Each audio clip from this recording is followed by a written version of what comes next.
Of informer Tamil channel. இன்றைக்கி இந்த வீடியோவில் முப்படையில் ஒன்றாக இந்தியன் ஏர்ஃபோர்ஸில் வந்து பார்த்திங்க அப்படின்னா வேலைவாய்ப்பு அறிவிச்சிருக்காங்க. அதை பற்றி தான் பார்க்க போகிறோம். இதுக்கு எலிஜிபிலிட்டி என்ன டிகிரி படிச்சிருந்தாலே போதும், அதாவது பிஇ பிடெக் அது போக ஆர்ட்ஸ் அண்ட் சயின்ஸில் படிச்சிருந்தாலுமே அப்ளை பண்ணலாம். அந்த மாதிரி கொடுத்துருக்காங்க. இதுக்கு வயது 24 வயசு வரைக்கும் அப்ளை பண்ணலாம் அப்படிங்கிற மாதிரியும் கொடுத்துருக்காங்க. இதுக்கு ஆன்லைன் மூலிமா நீங்கள் அப்ளை பண்ணுறதுக்கு லாஸ்ட் டேட்டாக ஜூன் 28 வரைக்கும் கொடுத்துருக்காங்க. இதை பற்றி இந்த வீடியோவில் ஃபுல்லாகவும் செக் பண்ண போகிறோம். வீடியோ கடைசி வரைக்கும் பாருங்கள். அப்படின்னா காமன் அட்மிஷன் டெஸ்ட்னு சொல்லக்கூடிய இந்த டெஸ்ட் வந்து நடத்துகிறாங்க. இந்த டெஸ்ட்டு வந்து எந்த தேதியில் நடக்குங்க மாதிரி கொடுத்துருக்காங்க அப்படின்னா 9 ஆகஸ்ட் 10 ஆகஸ்ட் அதுபோல் இப்போ ஆகஸ்ட் 11 சொல்லி இந்த 3 நாட்களில் வந்து நடத்துகிறாங்க. இது முழுக்க ஆன்லைன் டெஸ்ட்டு தான்.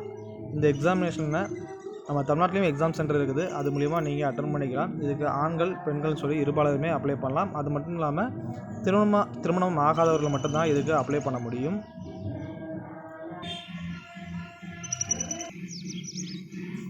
இப்போ இதுக்கான வேக்கன்சின்னு சொல்லி எடுத்துக்கிட்டிங்க அப்படின்னா 2 விதமாக பார்க்கலாம். அதில் அஃப்கட் என்ட்ரி கொடுத்துருக்காங்க, என்சிசி ஸ்பெஷல் என்ட்ரி கொடுத்துருக்காங்க. அஃப்கட் என்ட்ரியில் பார்த்திங்க அப்படின்னா பிரான்ச் 3 தான் கொடுத்துருக்காங்க. ஃப்ளையிங் பிரான்ச், கிரவுண்ட் ரேட்டில் டெக்னிக்கலும் நான் டெக்னிக்கலும் கொடுத்துருக்காங்க. என்சிசியில் பார்த்திங்க அப்படின்னா ஃப்ளையிங் மட்டும் கொடுத்துருக்காங்க. அதுமாதிரி ஃப்ளையிங் வந்து அஃப்கட் என்ட்ரியில் பார்த்திங்க அப்படின்னா ஆண்களுக்கு வந்து 18 வேக்கண்ட்டும் பெண்களுக்கு வந்து 11 வேக்கண்ட்டும் கொடுத்துருக்காங்க. கிரவுண்ட் டியூட்டி டெக்னிக்கலில் வந்து ஏரோநாட்டிக்கல் இன்ஜினியரிங் அப்படின்னு சொல்லக்கூடிய எலக்ட்ரிக்கலில் பார்த்திங்க அப்படின்னா 88 வேக்கண்ட்டு ஆண்களுக்கும் பெண்களுக்கு 23 வேக்கண்ட்டும் கொடுத்துருக்காங்க. அதே மாதிரி ஏஐ மெக்கானிக்கலில் பார்த்திங்க அப்படின்னா 36 வேக்கண்ட் வந்து ஆண்களுக்கும் 9 வேக்கண்ட்டு பெண்களுக்கும் கொடுத்துருக்காங்க.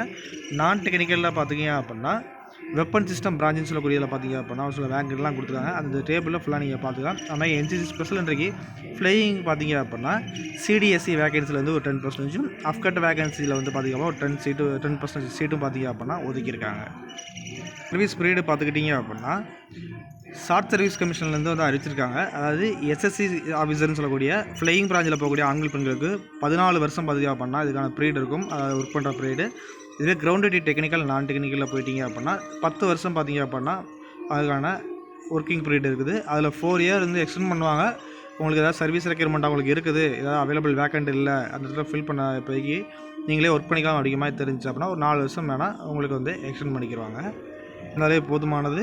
ஏஜை பொறுத்த வரைக்கும் பார்த்துக்கிட்டிங்க அப்படின்னா ஃப்ளையிங் பிரான்ச்சில் பார்த்திங்க அப்படின்னா அண்டு என்சிசி ஸ்பெஷல் என்ட்ரி ரெண்டுலேயுமே பார்த்திங்க அப்படின்னா 20 to 24 வயசில் இருக்கும். அதாவது அஃப்கட் என்ட்ரி என்சிசி ஸ்பெஷல் என்ட்ரி ரெண்டுலேயுமே பார்த்திங்க அப்படின்னா ஃப்ளையிங் பிரான்ச்சில் இருக்கக்கூடிய வேக்கண்ட்டுக்கு 20 to 24 வயசில் இருந்துக்கலாம்.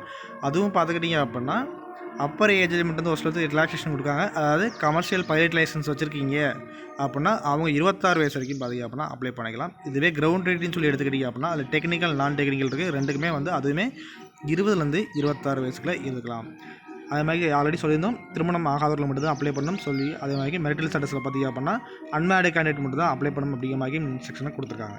சொல்லி எடுத்துக்கிட்டிங்க அப்படின்னா ஃப்ளையிங் பிரான்ச்சுக்கு வந்து +2 வந்து முடிச்சிருக்கணும். +2ல் வந்து ஃபிசிக்ஸ் மேக்ஸ் சப்ஜெக்ட் இருக்கணும். அதேமாதிரி பார்த்திங்க அப்படின்னா ஒவ்வொருலேயும் வந்து 50% மார்க் வந்து +2ல் கண்டிப்பான முறையில் நீங்கள் எடுத்துருக்கணும். அதுக்கப்புறம் பார்த்திங்க அப்படின்னா கண்டிப்பான முறையில் டிகிரி முடிச்சிருக்கணும். டிகிரியை பொறுத்த வரைக்கும் ஆர்ட்ஸ் அண்ட் சயின்ஸில் ஏதாவது எனி கிராஜுவேஷன் 3 வருஷம் படிப்பு முடிச்சிக்கலாம். அதில் பார்த்திங்க அப்படின்னா 60% மார்க் எடுத்துருக்கணும்.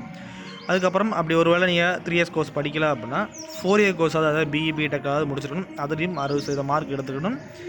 ஒருவேளை அதுவும் இல்லை அப்படின்னா ஏஎன்பி எக்ஸாமினேஷன் சொல்லக்கூடிய associate membership of institution of engineering சொல்லக்கூடிய அதில் பார்த்திங்க அப்படின்னா இந்த எக்ஸாமினேஷனை கம்ப்ளீட் பண்ணிடும். அப்படி இல்லைனா இந்த ஏரோநாட்டிக்கல் சொசைட்டி ஆஃப் இந்தியான்னு சொல்லக்கூடிய அதில் பார்த்திங்கன்னா ஏஎன்பி எக்ஸாமினேஷனை பாஸ் பண்ணியிருக்கும். அதுவும் 60% மார்க் கூட பாஸ் பண்ணியிருக்கும் அப்படிங்கிற மாதிரி கொடுத்துருக்காங்க. கிரவுண்ட் டியூட்டி டெக்னிக்கலில் பார்த்திங்க அப்படின்னா ஏரோநாட்டிக்கல் இன்ஜினியரிங் எலக்ட்ரானிக்ஸை பொறுத்த வரைக்கும் பார்த்திங்க அப்படின்னா அதுலேயும் பார்த்திங்க அப்படின்னா 12th வந்து நீங்கள் ஃபிசிக்ஸ் மேக்ஸ் வந்து 50% மார்க் கூட பாஸ் பண்ணிடுது.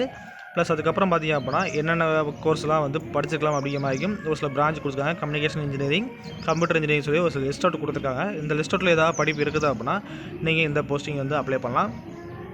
ஏரோநாட்டிக்கல் இன்ஜினியரிங் மெக்கானிக்கல் அப்படின்னு சொல்லக்கூடிய இந்த போஸ்டிங்ஸை பொறுத்த வரைக்கும் இதுவரையும் +2ல் ஃபிசிக்ஸ் மேக்ஸ் கேட்டிருந்து கூடுதலாக வந்து 4 இயர்ஸ் டிகிரி கேட்டிருக்காங்க. அந்த 4 இயர்ஸ் டிகிரி வந்து என்னெல்லாம் படிச்சிருக்கலாம் அப்படிங்கிற மாதிரி கீழே லிஸ்ட் அவுட் கொடுத்துருக்காங்க. ஏரோஃபோர்ஸ் இன்ஜினியரிங், ஏரோநாட்டிக்கல் இன்ஜினியரிங் சொல்லி லிஸ்ட் அவுட்லாம் நிறையா கொடுத்துருக்காங்க, அதை பார்த்துக்கோங்க. அதுமாதிரி கிரவுண்ட் டியூட்டி நான் டெக்னிக்கல் பிரான்ச்சஸை பொறுத்த வரைக்கும் வெப்பன் சிஸ்டம் சொல்லக்கூடிய பிரான்ச்சுக்கு பார்த்திங்க அப்படின்னா 12th இதுலேயும் வந்து மேக்ஸ் ஃபிசிக்ஸ் வந்து ஒரு 50% மார்க் கேட்டிருக்காங்க.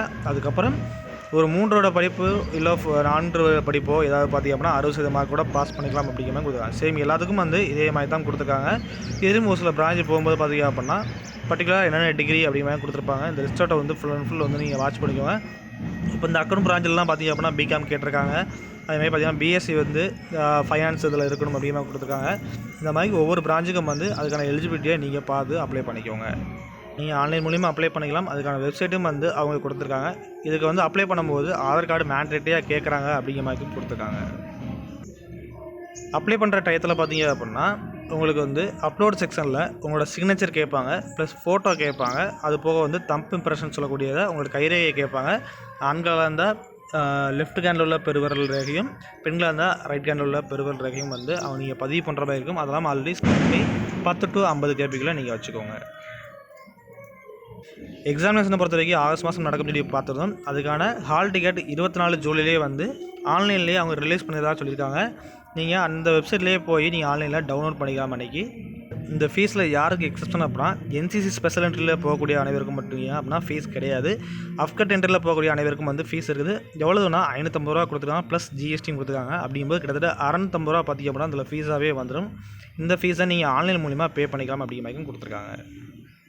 எங்கெங்கே இருக்குதுன்னு பார்த்துக்கிட்டீங்க அப்படின்னா சென்னையில் இருக்குது, அதுபோக திருநெல்வேலி இருக்குது, மதுரை இருக்குது, கோயம்புத்தூர் இருக்குது. கிட்டத்தட்ட இது எல்லாமே எக்ஸாமினேஷன் சென்டர். இதில் எங்கெங்கே உங்களுக்கு நியரஸ்ட்டாக இருக்குதோ நீங்கள் சூஸ் பண்ணி ஆன்லைன் அப்ளிகேஷன் கேட்கும்போதே கரெக்டாக கொடுத்துக்கோங்க. இந்த டெஸ்ட்டுக்கான சிலபஸும் வந்து அவங்க கவர் பண்ணியிருக்காங்க இந்த நோட்டிஃபிகேஷனில்.